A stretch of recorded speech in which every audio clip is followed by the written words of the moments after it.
Lo tenemos. Ok, ok.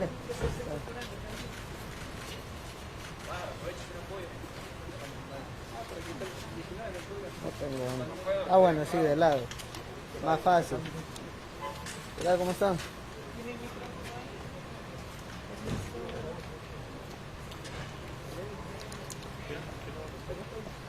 ¿De qué tú le?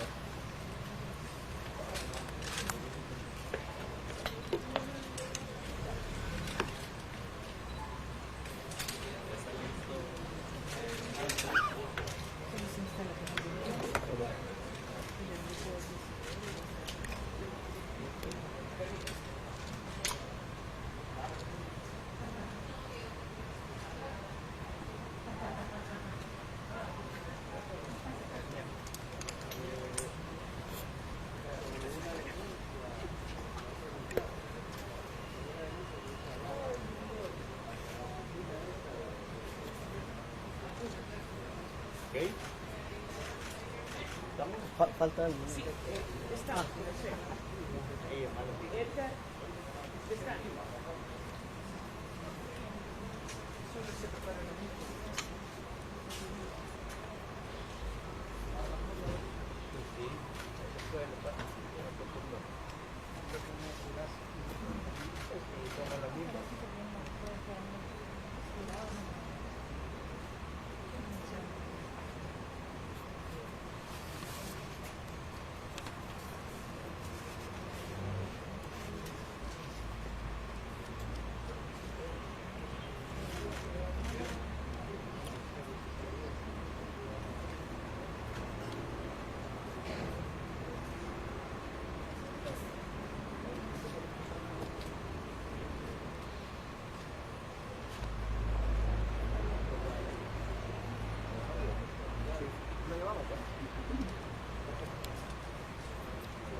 Bueno, muy buenas tardes, amigos de los medios de comunicación, pueblo salvadoreño, que nos ve y que nos escucha a través de ellos.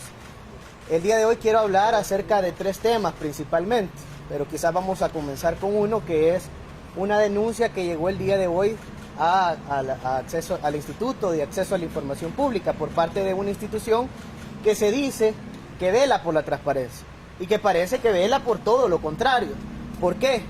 Porque nosotros como Ministerio de Obras Públicas, desde el junio que empezamos con el gobierno, hemos tratado de velar por la transparencia, hemos tratado de velar porque los procesos se cumplan tal cual dice la Ley de Acceso a la Información Pública y la Ley de Adquisiciones y Contrataciones. Nosotros cada año mandamos a Acceso a la Información Pública un documento donde pedimos que se reserve cierta información. ¿Y cuál es esa información? Son justamente 2 cosas.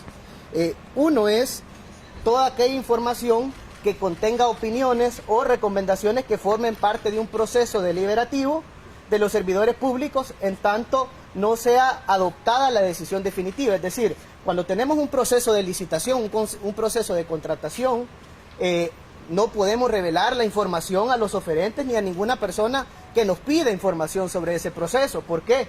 Porque podemos dar información que puede ser utilizada como un tercero y se puede ver viciada o amañada el proceso de licitación pública o el proceso de contratación directa o libre gestión, depende de cómo sea el proceso. Entonces nosotros enviamos, yo envié una nota el día 20 de diciembre del año pasado y se publicó el 7 de enero, donde yo pedía que esa información fuera reservada. Y esa información de hecho está en la Ley de Acceso a la Información Pública. Es decir, hasta hay un artículo que se los puedo leer, donde ahí dice de que esa información es totalmente reservada. ¿Qué otra información hemos reservado como Ministerio de Obras Públicas? Toda aquella información que pueda darle ventaja a un tercero. ¿Por qué? Porque no vamos a permitir que sea como en el pasado, que diferentes empresas puedan tener información antes de un proceso de licitación o dentro del proceso de licitación público. Entonces, eso es lo que, de hecho aquí tengo el documento, eso es lo que yo pedí que fuera información reservada. Entonces me imagino cuando este instituto, que vela por la transparencia, entre comillas, va a poner una denuncia al Instituto de Acceso a la Información Pública, es porque está en contra de esto. Es decir, quiere que se revele información de las empresas, quiere que se revelen contratos o los procesos para poder darle información a un tercero. Nosotros no vamos a permitir eso. Vamos a seguir velando por la transparencia. Algunos institutos o medios dicen de que ellos lo que andan buscando es el pelo en la sopa, pero me imagino yo que el pelo al final es todo lo que se opone a sus financistas, ¿verdad? Y lo que quieren es dejarle servida la sopa a sus financistas para que les quede sin nada. Pues nosotros vamos a seguir velando y luchando porque el pueblo pueda tener toda la información que se solicita. A nosotros nos han pedido diferentes personas naturales, la Corte de Cuentas, diferente información, y se le ha entregado todo lo que han pedido, absolutamente todo. Entonces es totalmente absurdo que nos vengan a pedir información, que le entreguemos y que digan que desde enero hemos bloqueado toda la información de contratación. Es decir, algo no es coherente, y es lo que ellos están diciendo. Yo creo que están un poco desesperados, obviamente son parte de la campaña de ataques en contra del gobierno, pero nosotros vamos a seguir, como les digo, luchando porque las cosas se hagan bien. Y les quiero leer el artículo de la ley LACAP. Le voy a leer los documentos exactamente. Por ejemplo, en la ley LACAP habla de ciertas prohibiciones. En el artículo 54 dice lo siguiente: después de la apertura de las ofertas y antes de la notificación del resultado del proceso, no se brindará información alguna con respecto al examen, tabulación, aclaración y evaluación de las ofertas y las recomendaciones relativas a las adjudicaciones de la misma. Y ahí sigue diciendo, ¿por qué? Porque el dar información en un proceso puede resultar que un tercero tenga información y esto puede de alguna manera viciar o amañar el proceso. Y de igual manera, la Ley de Acceso a la Información Pública dice lo siguiente, y se los leo tal cual. En el artículo 19 dice, es información reservada, y solo les voy a leer el literal E, porque está desde la A hasta la H. Pero el literal E dice, ¿qué información es reservada? La que contenga opiniones o recomendaciones que formen parte del proceso deliberativo de los servidores públicos, en tanto no sea adoptada la decisión definitiva. Es decir, media vez no tengamos quién es el ganador, no podemos dar información, no podemos revelar, ¿verdad? Porque está en un proceso de deliberación de las ofertas. Y en este caso la denuncia que se ha puesto es a este documento que presentamos, que lo único que hemos declarado reservado es justamente eso, la información que está en un proceso de evaluación. Y esto se hace año con año. Yo creo que hay cierto desconocimiento sobre los procesos, sobre incluso la misma ley. Y lo único que estamos haciendo como gobierno es tratando de garantizar que las cosas se hagan bien. Eso por un lado. Por otro lado, quiero hacer mención sobre el programa KfW. Hemos visto, por ejemplo, que hemos sufrido 3 tormentas tropicales y hasta la fecha los diputados de la Asamblea Legislativa han hecho caso omiso a las diferentes peticiones del gobierno, incluso a las peticiones del mismo pueblo. Hemos buscado la forma en la cual este programa puede ser ratificado de manera correcta, incluso han mandado documentos de parte del gobierno de Alemania donde pidan que se hagan las modificaciones correspondientes para que este proyecto pueda ser efectivo. Tenemos cárcavas en Ilopango, tenemos inundaciones en diferentes sectores, en Campos Verdes, en Lourdes, tenemos inundaciones en la colonia Santa Lucía, tenemos problemas en la bóveda de Brisas de San Francisco, que de hecho un ex ministro de Obras Públicas y un ex fiscal general de la República llegaron a decir que iban a solucionar el problema y a la fecha no han hecho nada. Hay diferentes inconvenientes en nuestro país, sabemos que es altamente vulnerable y tenemos que hacer obras de mitigación que son sumamente necesarias. Nosotros con los recursos disponibles ya realizamos ciertas intervenciones. Por ejemplo, en este momento estamos en la Colonia México, en Mexicanos, realizando obras de mitigación por una cárcava que se formó en la reciente depresión tropical ETA. De igual manera, estamos en la 13 Calle Poniente y Tercera Avenida Sur, y estamos en diferentes zonas para poder mitigar los riesgos que nuestro país tiene actualmente y donde se han formado cárcavas y tenemos que generar soluciones. Pero necesitamos hacer más. Y para eso hay una donación de parte del gobierno de Alemania que todavía tienen pendiente los diputados de la Asamblea Legislativa y que a la fecha no han ratificado los fondos. Yo no sé qué están esperando los diputados. Que se caigan puentes, que colapsen viviendas, que mueran familias. Ya pasó en la tormenta tropical Amanda y Cristóbal. Gracias a Dios que no pasó a más la depresión tropical ETA, pero igual se generaron problemas en diferentes sectores y ya los estamos atendiendo con los recursos disponibles. Pero queremos hacer más y no solo solucionar los problemas de estas tormentas tropicales, sino que también deudas históricas que nuestro país tiene en términos de vulnerabilidad y que queremos darle una solución. Entonces, hago un llamado a la Asamblea Legislativa, a los diputados, que si bien es cierto, están en contra del gobierno, pero que aprueben estos recursos para el pueblo salvadoreño, porque queremos realizar obras que solucionen problemas de manera definitiva. De igual manera está pendiente, por ejemplo, la ley de compensación económica. Hemos visto cómo diferentes unidades del transporte colectivo han incrementado el pasaje. En Oriente estuvimos colocando diferentes infracciones y muchas de las unidades y rutas de transporte han incrementado la tarifa. No podemos permitir esto, pero necesitamos la ley que regula las tarifas y esa está pendiente de aprobación también en la Asamblea Legislativa. ¿Por qué no la han aprobado? Ellos dicen que se ponga de acuerdo el gobierno con los empresarios. Pero si es que ellos han tenido más de 20 años en la Asamblea Legislativa y a la fecha nunca han aprobado una ley que de verdad mejore las condiciones y el servicio en el transporte público. Eso solo es una excusa. Y adicional a eso, ya el 30 de agosto, ellos recibieron una nota de parte de los empresarios del transporte colectivo donde les pedían que aprobaran la ley como lo estaba pidiendo el gobierno.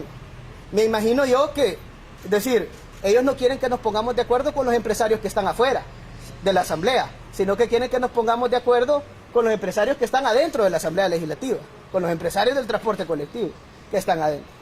Pero mientras tanto nosotros vamos a seguir velando por el pueblo, esperamos que lo aprueben lo más pronto posible, porque al final el más afectado siempre es el pueblo salvadoreño. Por eso es que muchos han aprovechado de incrementar la tarifa y a pesar que pongamos una multa, una infracción, pero muchos se siguen valiendo de esto porque desde el 26 de agosto hasta la fecha no se ha pagado la compensación debido a que no hay una ley que pueda regular las tarifas y en este caso poderles pagar la compensación. Bien, pasamos al espacio de preguntas. Luis Muñoz de Canal 33. Buenas tardes, ministro. Tengo un par de preguntas, principalmente sobre la denuncia de ALAC. Ellos están diciendo que la declaratoria de reserva no cumple con las características que establece ya el reglamento del IAIP. Entonces, están diciendo ellos que en este caso, de encontrarse usted responsable por esta infracción, como ellos lo llaman, tendría usted que pagar patrimonialmente. Eso, en primer lugar, me gustaría una reacción suya al respecto. Y respecto también al incremento del pasaje, por lo menos don Catalino decía que la población se debe de ya ir acostumbrando a este incremento porque la ley los faculta a ellos para poder incrementar la tarifa. Entonces, en este caso me gustaría conocer si ya está regulada esa tarifa, porque se está hablando de un incremento de acuerdo con los usuarios que son bastante altos. Entonces, en este caso, si está estipulado eso, y en esos dos puntos prácticamente va centrado mi pregunta. Sí, bueno, al final los que se tienen que adecuar son los empresarios del transporte colectivo a las leyes vigentes. La ley dice que el ente rector del transporte colectivo a nivel nacional es el Viceministerio de Transporte. Y adicional, quien define las tarifas según el reglamento interno es el Ministerio de Economía con el Viceministerio de Transporte. Y en este caso no se ha aprobado ningún incremento en el pasaje. No se ha aprobado por parte del gobierno. Y en caso de que sigan incrementando el pasaje, nosotros vamos a aplicar la ley. Si en caso tenemos que llegar hasta la última sanción de poderles quitar la concesión de la línea de transporte colectivo, lo vamos a tener que hacer. Pero en este caso el problema principal es que no hay una ley de compensación para regular las tarifas en el transporte público. Es decir, desde el 26 de agosto, bueno, desde el 30 de junio venció la ley. Desde el 1 de julio no se paga la compensación económica hasta la fecha. Y eso es porque los diputados también son empresarios. No sé si los empresarios de la Asamblea Legislativa o los diputados de igual manera son los que no han aprobado al final esa ley. Todavía la tienen pendiente desde antes de la reactivación económica. Y muchos dicen, bueno, pero es que estamos esperando que mande algo el gobierno. Si nosotros ya mandamos nuestra iniciativa de ley, ellos ya la tienen ahí. Ellos no lo aprueban porque ellos no quieren que se ponga ciertas restricciones al transporte, como GPS en las unidades. Hemos pagado 466.2 millones de dólares en compensación económica en 10 años y no hemos visto cambios en el transporte. Incluso el servicio es igual o peor que hace 10 años. Y eso es lo que queremos cambiar. pero ellos no lo quieren cambiar, por eso es que no lo aprueban, por eso no lo discuten. ¿Cuántas veces hemos visto que la Asamblea Legislativa discute la ley de compensación? Si siempre la aprueban con dispensa de trámite, siempre a final de año. Es porque nunca están velando por el pueblo salvadoreño, sino que únicamente velan por sus propios intereses. En este caso vamos a esperar que ellos de verdad aprueben la ley tal cual nosotros hemos pedido, con las restricciones y todos los requisitos para mejorar la calidad y mejorar el servicio. Con respecto a lo de ALAC, incluso ellos lo ponen, y te cito la misma nota que ellos han puesto, y ellos hablan sobre una declaratoria de reserva en el portal de transparencia, que aquí dice, en su índice de reserva, bajo el número 14, de fecha 7 de enero de 2020, que consta de una reserva por un periodo de un año, es decir, del año 2020 al año 2021, suscrita por Edgar Romero Rodríguez, mi persona. Este es el documento que nosotros hemos puesto. Este es el documento que de hecho yo lo mandé internamente, aquí está la fecha que yo lo mandé, el 20 de diciembre de este año, del año pasado, perdón. Yo lo mandé el 20 de diciembre. Acá dice qué es lo que se va a declarar en reserva, y habla sobre los diferentes expedientes. Todos los procesos de licitación pública, libre gestión, contratación directa, se declaran en reserva, pero únicamente cuando están en procesos de evaluación de oferta.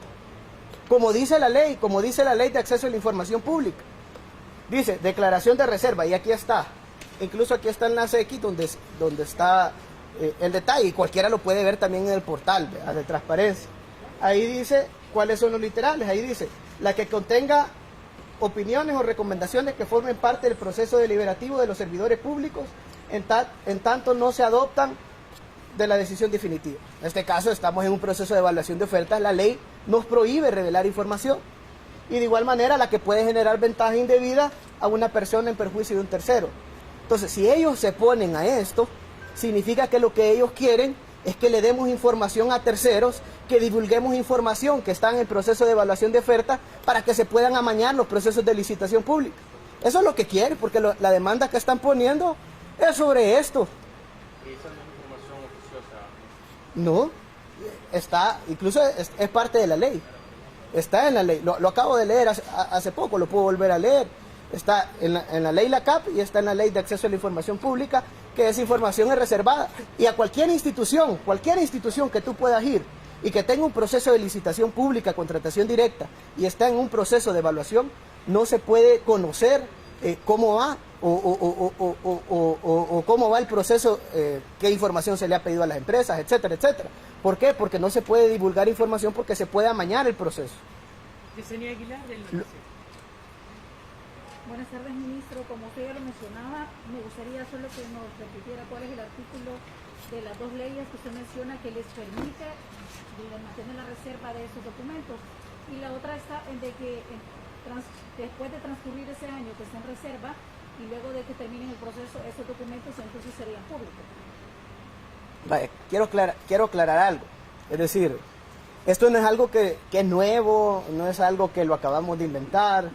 Es decir, esto es algo que siempre se ha hecho, que todos los años se ha hecho, siempre.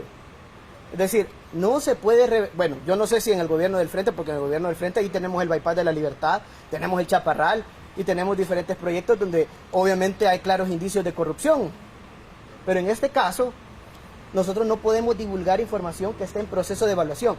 Por ejemplo, ¿qué pasa en el Bypass de la Libertad, segmento 3? Incluso vinieron muchos de los medios de comunicación, nosotros los invitamos, se presentaron primero las ofertas técnicas, después las ofertas económicas y después se adjudicó el proyecto.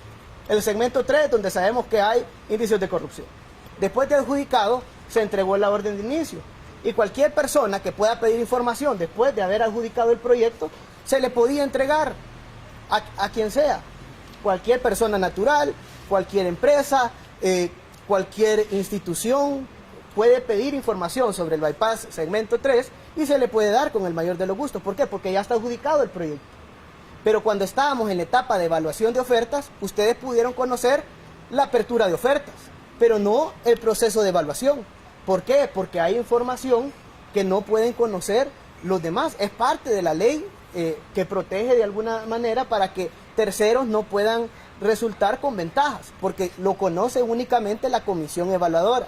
Como en cualquier proyecto, como una licitación pública que lance la Fiscalía, la Asamblea Legislativa y cualquier institución del Estado, de igual manera esto se aplica. Y te doy los artículos que lo dicen. Por ejemplo, la Ley de Acceso a la Información Pública, que creo yo que aquí puede estar más claro, dice en el artículo 19, dice, es información reservada, y ahí en el literal E, ahí dice claramente que la información que contenga opiniones o recomendaciones que formen parte del proceso deliberativo de los servidores públicos, en tanto no sea adoptada la decisión definitiva. Es decir, en este caso, por ejemplo, ¿qué pasa si una empresa ahorita nos pide prórroga? Y alguien viene y pregunta sobre esa prórroga. Es decir, ¿cómo le voy a responder yo algo? En este caso está en evaluación la prórroga. No le podemos dar información porque está en evaluación, ¿verdad? Si se le da la prórroga, pues en ese momento alguien nos pide información y con gusto se le dice, mire, se le dieron 20 días de prórroga. O mire, se le denegó la prórroga. De igual manera, en un proceso de adjudicación, ¿y qué pasa si se declara desierto? Yo no lo sé. La comisión evaluadora va a definir en cualquier proceso de licitación. Entonces, no podemos dar información media vez esté en proceso de evaluación. Y eso aplica siempre. La ley siempre ha estado, no es una ley que nos la acabamos de inventar. Entonces, lo dice la Ley de Acceso a la Información Pública en el artículo 19, que ahí están todo lo que es reservado, y también lo dice la Ley LACAP en el artículo 54. Bien, finalizamos el espacio de preguntas con Ángel Ireta del Grupo Megavisión. Buenas tardes, ministro. En todo esto, ¿cuál es la percepción que tienen ustedes? ¿Qué es lo que se está buscando? ¿Qué hay en el trasfondo de esta constante presentación de demandas? Sí, bueno, en este caso es una evidente campaña política la que está orquestada de parte de la oposición. Al final, ellos que sigan en su campaña de desprestigio, de mentiras, pero el pueblo salvadoreño sabe cuál es la verdad. Y nosotros vamos a seguir trabajando por el bienestar de todo. Al final, créanme que, yo creo que incluso está hasta de más decir esta información, pues, ¿verdad? Ahorita lo importante es seguir luchando, seguir velando por llevarle obras al pueblo salvadoreño. Si el pueblo necesita proyectos de mitigación, necesita nuevos accesos en comunidades donde no se ha llegado y que tenemos que realizar obras, nosotros estamos pensando en eso. Ellos que sigan criticando, que sigan diciendo lo que quieran decir, pero mientras más nos critiquen, mientras más mientan, nosotros más vamos a seguir trabajando y más obras le vamos a llevar al pueblo salvadoreño. Ministro, en otro tema, hay diferentes calles, entre estas más de alguna que corresponde a obras públicas, como por ejemplo la Quinta Avenida Norte, que está llena de baches y un bache bastante grande. La alcaldía dice que en esas no interviene porque es competencia de ustedes. ¿Hay algún plan para solventar este problema que a los capitalinos les está causando serios problemas económicos por las reparaciones que tienen que hacer? Sí, bueno, la alcaldía no interviene ni la de ellos ni la de nadie, ¿verdad? Yo no sé qué hacen con los recursos, con las tasas municipales que se cobran, porque ahí vemos las calles de San Salvador inundadas y no se hace nada, ni con los drenajes ni con la basura. Pero bueno, nosotros hemos iniciado un plan de rehabilitación de diferentes vías. Iniciamos en Sonsonate, por ejemplo, con todas las rutas MOP que ya tenían cerca de 20, 25 años de no ser intervenidas. En este momento ya estamos por finalizar todas las rutas MOP y vamos a seguir interviniendo también con la ruta fovial. En los próximos días nosotros vamos a anunciar un nuevo plan para el Gran San Salvador. Vamos a rehabilitar todas las rutas del Ministerio de Obras Públicas de San Salvador que están en pésimas condiciones y que por años no se han intervenido. Ya intervenimos una, por ejemplo, en la calle Lara, ya se realizó cerca de la rehabilitación de 4 kilómetros aproximadamente, que conecta Barrio San Jacinto con Soyapán. Y de igual manera hay otras calles que vamos a seguir rehabilitando para poder mejorar la conectividad de toda la población que sabemos que de alguna manera necesita mejores accesos y mejores vías. Ahora los impuestos de verdad se le van a trasladar a la gente. Gracias, ministro. Gracias, señores de la prensa. Así finalizamos. Gracias.